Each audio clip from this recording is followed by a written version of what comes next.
Welcome to Everyday Linux User. In today's video I'm going to be talking about LibreOffice Writer, and I'm on tour this week, so if you can hear some noise in the background, it's my mother-in-law's dogs. Yes, this is LibreOffice, and LibreOffice comes with a number of different tools, one of which is the LibreOffice Writer, which is a word processing package akin to Microsoft Word. Other packages in the LibreOffice suite include LibreOffice Calc, which is a spreadsheet package, a bit like Excel. Then you have LibreOffice Impress, which is a PowerPoint style package, presentations if you will, and then you have LibreOffice Draw, which is for creating flowcharts, editing drawings and logos. It's similar to Microsoft Visio.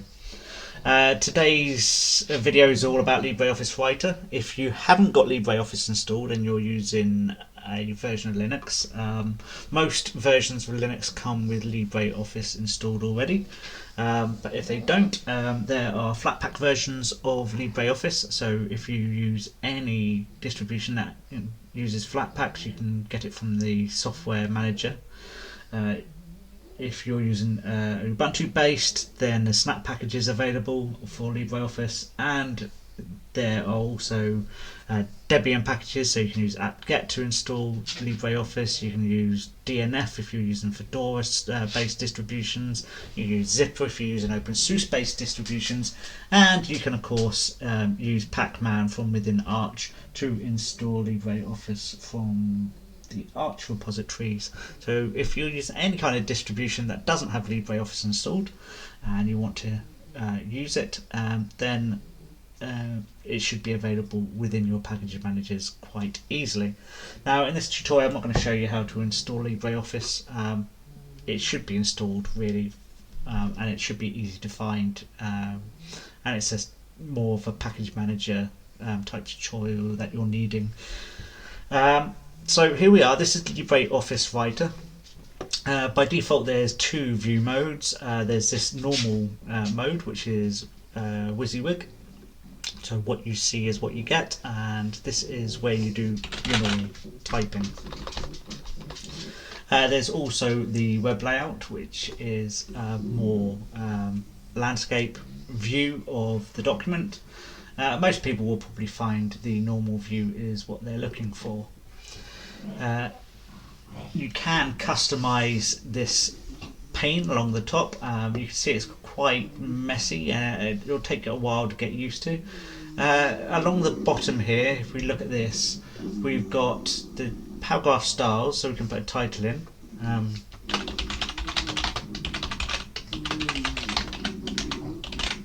As so, you can change it, headings, subtitles, default paragraph, and there's more styles that you can go to, and that appears in the right hand pane that you have here, and you can close that as follows. And then next to that we have a way of updating the selected style. So you can see I've got the title here. If I want to update that, I click this button here. So I'd imagine if I change that, for instance, to this one, and then do update selected style. So now if I type any text, you can see it's gone to Liberation Serif. If I then go back to title, it's gone back to this low hit Devon Nagari. Personally, I'm old school, so I quite like the idea of Arial being my default font for my titles. You can of course create a new style from the selection, so I've got this as the title. If I click plus here, I can create a new style, so I can call it Gary title.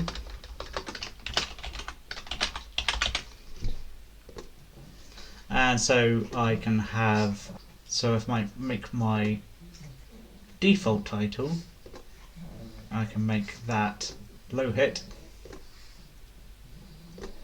as so. But then when I go to Gary title, you can see it's actually Arial.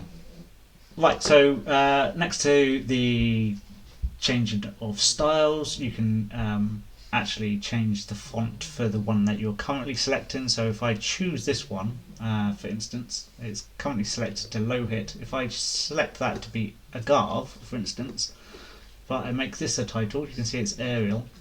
I can choose any other title and that will go to the low hit one. So got only for this one will it be a Garv at this moment in time. If I continue with my title down here, you can see it's gone back to low hit again. So you can update individual fonts for just the paragraphs that you're working on, or the style that you're working on. You can do it en masse using these things, or you can add new styles in. Next to all that, we can make text bold. So for instance, this text here, I can just go like that and make it bold, italicized, underlined. And you see you've got these drop down options here. So the underline, you can choose the style of the underline, so I can make it dotted. Let's make an actual word, so like that. You see that's underlined, and there's different styles of underline available, so we can go dashes. So I'm going to turn that off, and we can put strike through, which puts a cross through it, which is good if you're doing like a shopping list type scenario. We've got superscript, which makes it up like that, or subscript, which puts it down low. If I have this one and I make it underlined, let's make it an actual word. So we've got that underlined, and I go like that. You can see it's taken away any styling that it had. You can change the font color. For instance, I can make it this color here. I won't say what color it is because I am actually colorblind, so I would be guessing. You can highlight words like that, so it's but now got the I think it's a bluey color, and then a yellow background. You can do other things like format the paragraphs. So if I put the world is round here, for instance, you can see it's aligned to the left. I can center it, I can right format it, and if I make it longer, so if I select all this and I go justify, if I unjustify it, you can see it's like that. If I justify it, you can see it spreads right to the end, so it's right lined up to the edge there. But if it's not, you can see there's a little gap at the end of the line. Then we've got things like lists. And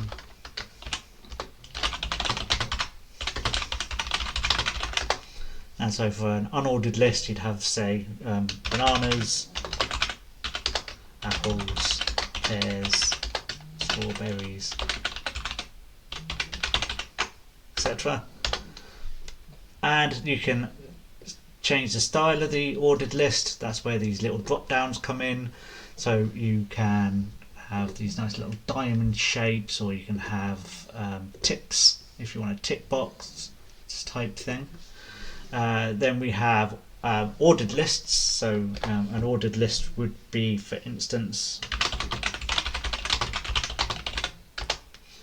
if I put ordered list in here,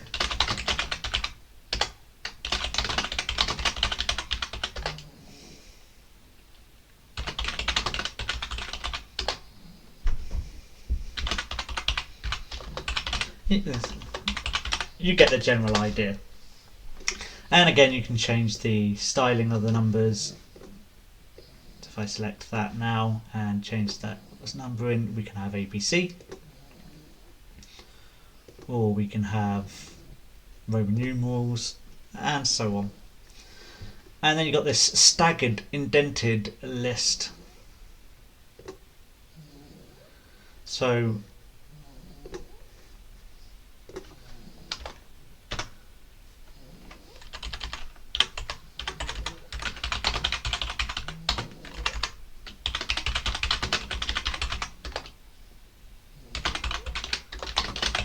something along those lines there. And again, you can change the styling of these.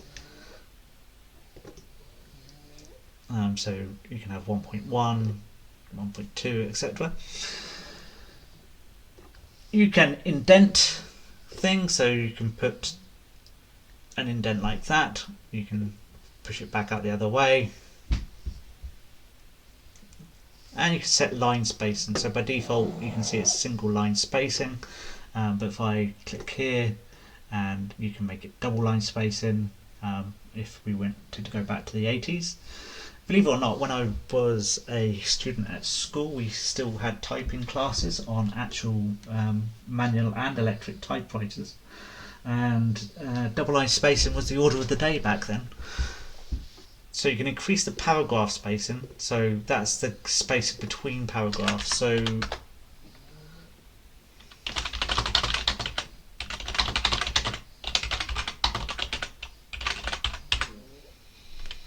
you can see I've increased the paragraph space in there, so I can do it some more. And then I can pull it back together with this button here. These things at the end, as you can see, they shift the text from left to right. So that's the bottom panel done. What are the features of the bottom panel? At the top, this gives you the options for creating new documents. So you can create a new text document, which is what we're doing here. So if I did spreadsheet, it would probably open calc, and it does. So you can see it's all tied in together. We can open presentations, drawings, databases. LibreOffice Database is another one of the tools that comes with the LibreOffice suite. I didn't mention that one earlier on. HTML documents. So that puts it into web format. And then we've got XML form document. So you can create forms. You can do labels. We'll get into this a bit later on, labels and all those sort of things. And you've got business cards, templates, etc. And then over here you can open documents. So by clicking here, it'll show you previous documents that I've created, and you can see I've been applying for jobs. So I've had lots of cover letters and things like that. And if I just click on the thing, it'll take me to my documents tab, and then I can open documents, and you can see there's various different documents that I've created. So sometimes I write scripts for my articles, and I've got a document called From Windows to Ubuntu 2024. Now, I've had a book in 2014 that I've got on Amazon which showed how to use Ubuntu as a Windows user. I'm creating an update for 2024, so this is the start of it, and I haven't got that far with it. So it shows you how to back up Windows and things like that. And you can see I'm partway through the document, and so I'm going to use this document to help show some of the features of LibreOffice Writer here.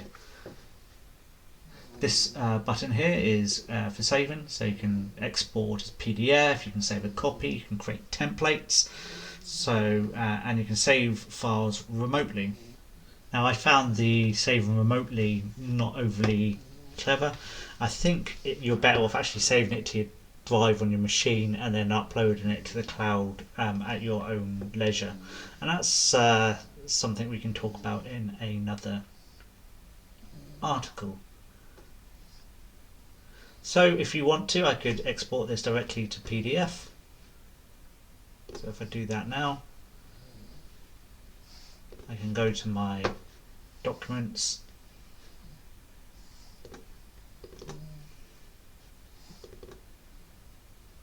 and we'll see how successfully it actually exports to PDF. And it's not done a terrible job. Obviously I need to adjust some of my pictures because the quality isn't great, but it's still a work in progress. Along the top here you've got options for print, so if I have a printer set up, I haven't actually got a printer set up at my mother-in-law's, so I can't print here, but it's set it up as a default printer at this moment in time. We can toggle print preview, so this gives you the print mode, and you can see what it's going to look like when it's printed, and we can turn that off again. If I wanted to, if I go back to my other document, if I want to cut and paste text, you can obviously do Control X, and I can put that above here if I wanted, Control V, but equally I can use the toolbar if I want to, so I can cut using that button, and I can paste using that button. Equally, I could take that and I could hit copy, and I can paste underneath. Now when I'm pasting, there are options to choose the style that I want to paste as, so I can paste it in rich text or unformatted, things like that. If I want to undo the paste, I can click this button here, and you'll see there's other options for clearing the clipboard. And there's also redo options as well. If I want to find and replace text, for instance, if I want to replace the word pears with grapefruit, I can do replace,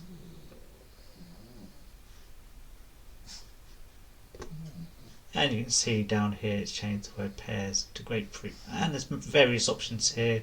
You can match by case, you can do whole words only, you can replace all of them, you can just find if you want to find, and there's other options down here as well. You can replace backwards, forwards, paragraph stars, you can format what you're searching for. If I wanted to, I can check the spelling, so I can click this, and it says the spell check is complete, which means I haven't got anything wrong.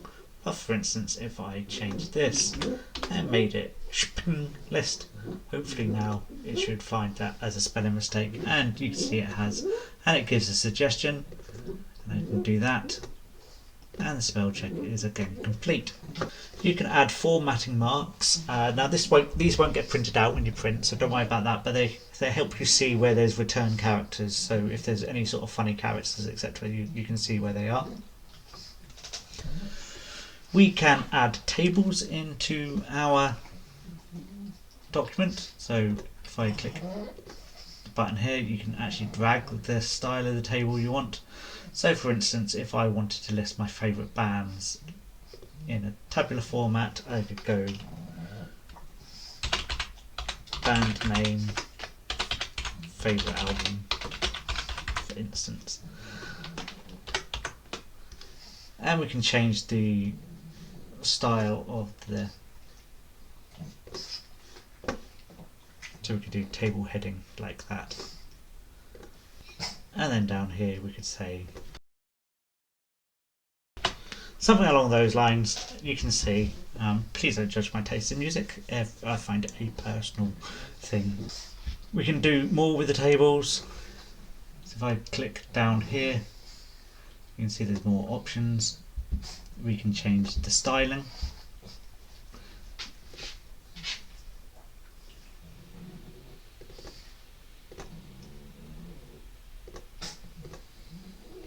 Although that's actually just cleared my styling. There we go. So obviously in this one it's made the bottom one sort of like a totals column and stuff like that, but you can see you can pick the style of the table that you want. We can insert images into our documents if we want to, clicking this button here. So if I go down to my pictures, I can find any one of the images that I've used before. So for instance, I could choose my Edinburgh JPEG, and you can see there's a picture of Edinburgh inserted. So if I put some text here, so you can see I put some text in about Edinburgh, And you see the pictures underneath, but we can change the anchoring of the picture. If I right click and do properties,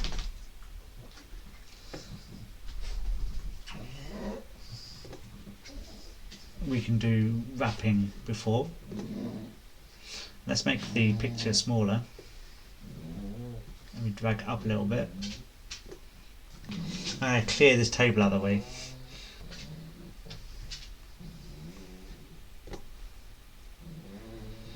So you can see the text is currently in front of the picture.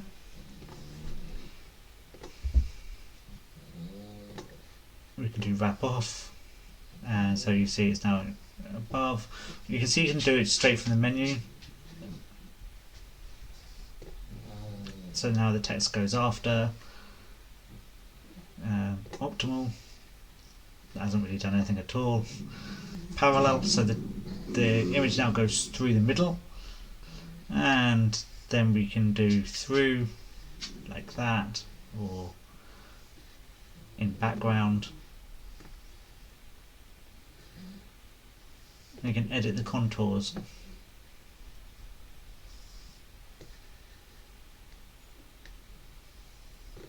Now I'm playing here, I haven't done this before in my life, so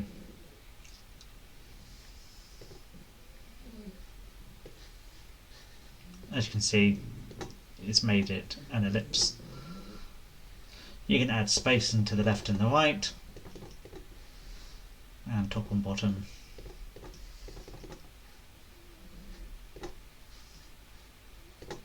As you can see there. So you can mess around with all this sort of stuff with the images and make it look the way you want it to. Obviously, if you want to, you can insert a page break, and that means you start on the very next page. And you can insert fields. Now fields are things like, you probably want to do this. This is the sort of thing you do in the header and footer. So you can see these little notches at the bottom here. So this is the footer section. So if I click into here, you can see I'm in the footer, and then this is a good place to be adding your fields. So for instance, I can insert the date, and I can insert the page number and say of. So you can see I've got page 1 of 3, and I can centre this if I want to. And you can format the date as well.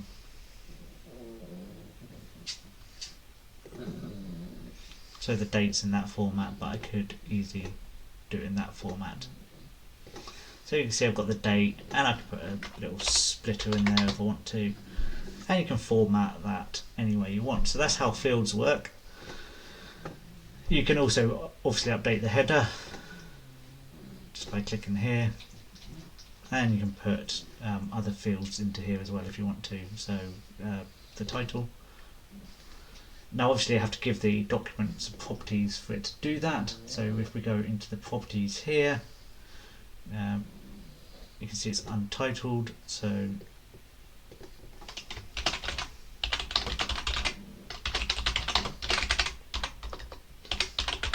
if I put the title in the properties here, we can put a subject in.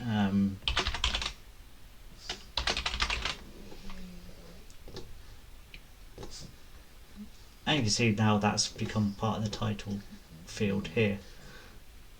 And you can put subjects and dates, and there's more fields. Let's see what the more fields are. So you can add statistics, time, some references, functions, all sorts of other information that takes us onto more than a beginner's tutorial for LibreOffice. Now this next symbol along the top here, this is inserting special characters.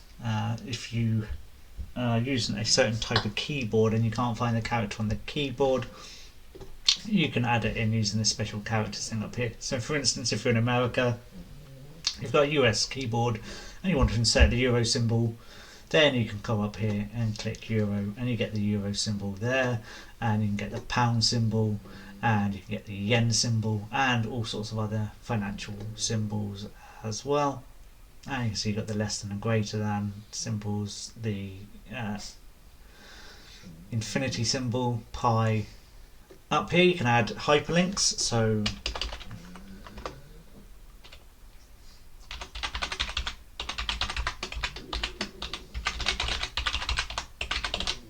that's the link to my website. So if I click a plus there, I can copy that, put that into the URL, and you can see it's a web URL, so that would be HTTPS, or you can do an FTP one if you wanted to.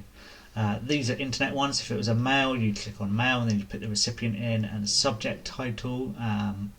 You can link to other documents, and you can link to a new document if you wanted to, but this is a web one, and you can choose where that opens. So we could do blank, so that will always open it in a new window.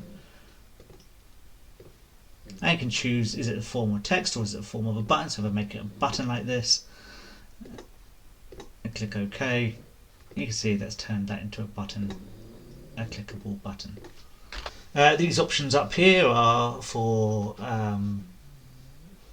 annotations. So we can put footnotes in there. So like when you're typing, I don't know if you've seen it, like some books describe something, they put a little 1 or a little 2, a little asterisk, and then you have to go to the bottom of the page to see what that number 1 means or the number 2 means. And you can insert in notes as well. You can insert bookmarks. So for instance, if I wanted to, you can see this document's getting quite messy now, so if I wanted to put a bookmark in for the Sex Pistols, I can do that and call it Sex Pistols.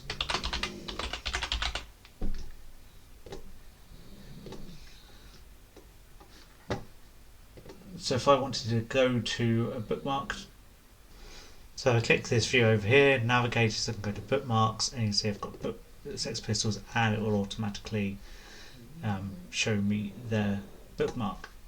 And then we've got some drawing type features. So if I wanted to set a line across the middle, I can just drag that along there like that. And you can choose where to anchor it to, and you can wrap it. You can align objects top and bottom and do certain things to it.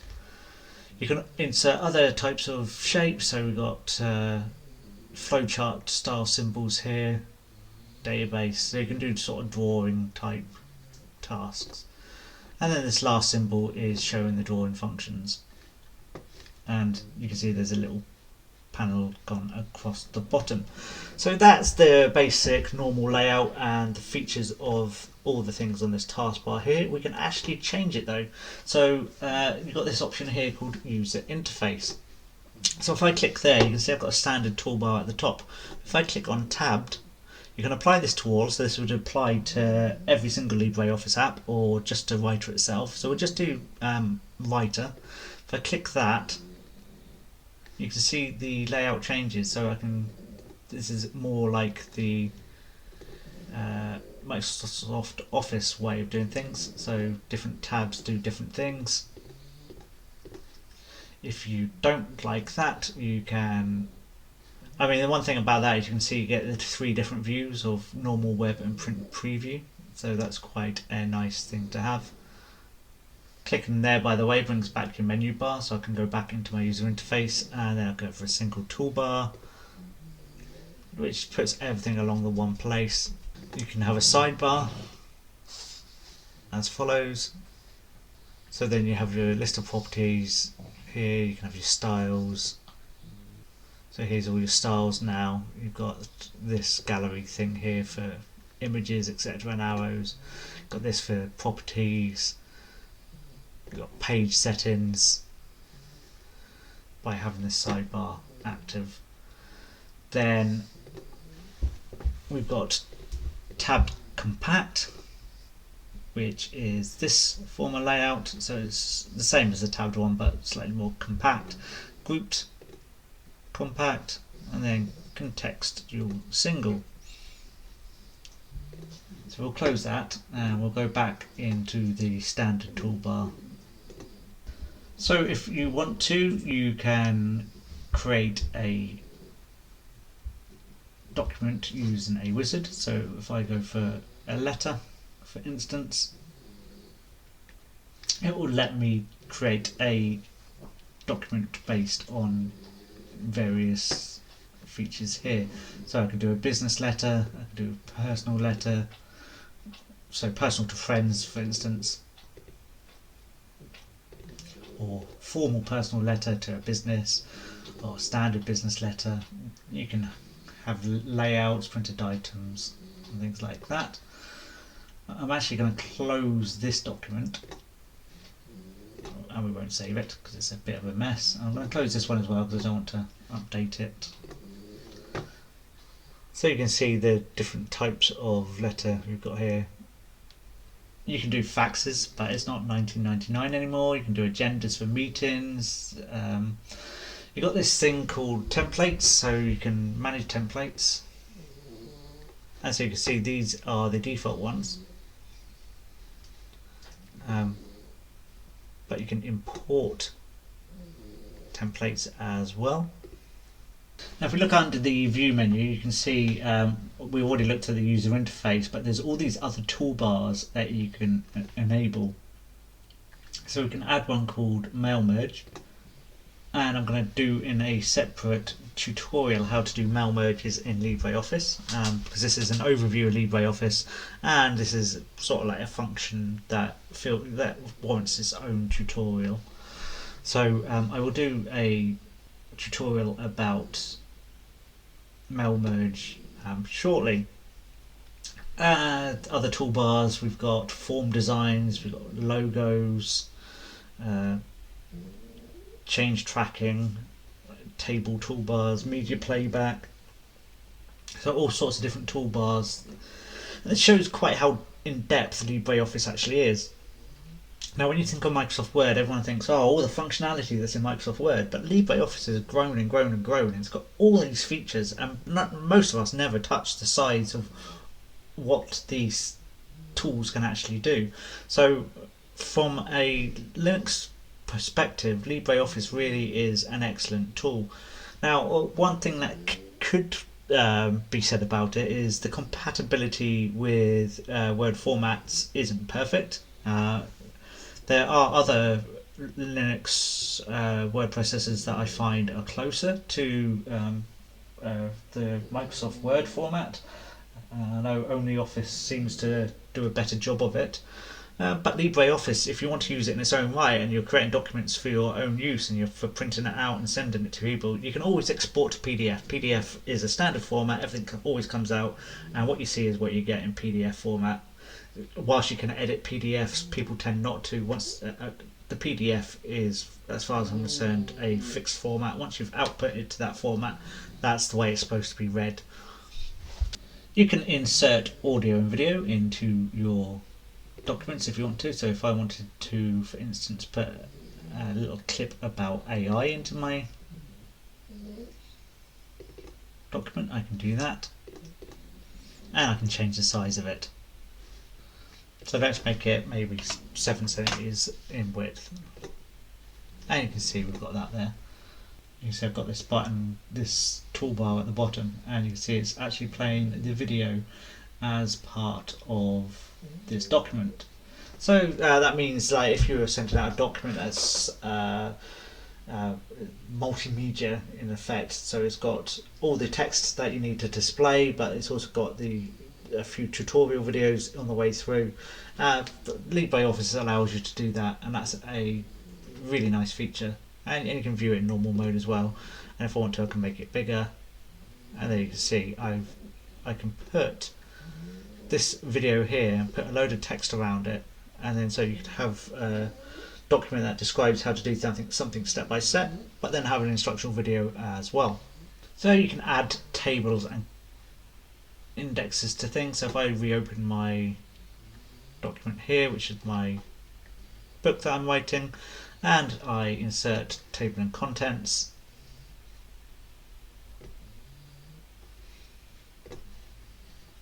you see it's put it at the top. I can obviously move that somewhere else, and you can update the index. That's better. I've put it underneath the title now. And of course you can put an index at the end.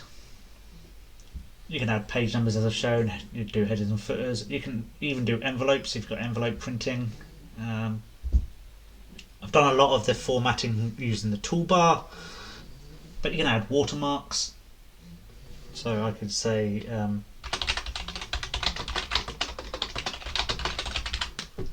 like that. And that means that if anyone tries to, pass this off as their own book, then it's got my watermark in the background. You can split it so it's in columns, so if you wanted a more newspapery style effect, then you can add columns. And if I wanted to, I could create forms. So we have this form navigator. So I could create a new form. I'm going to call it test form. And under the form we could put a label. So that's a text box.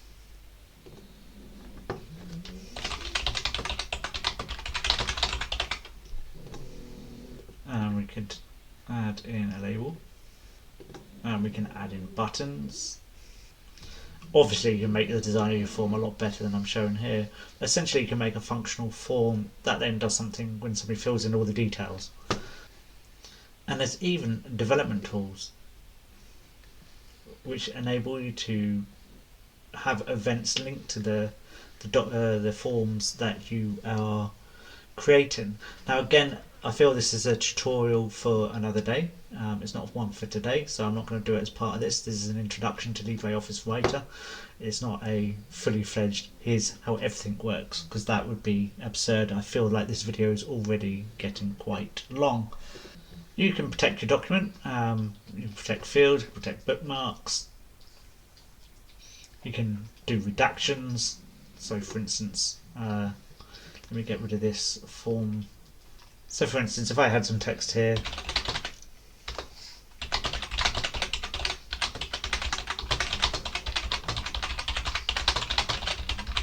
I can do that, and then under here we can do redact. And you can change the transparency so you can see it's fully transparent. But if I redact, basically you're blocking out with a block of colour. And then you can export the redacted PDF to white or black.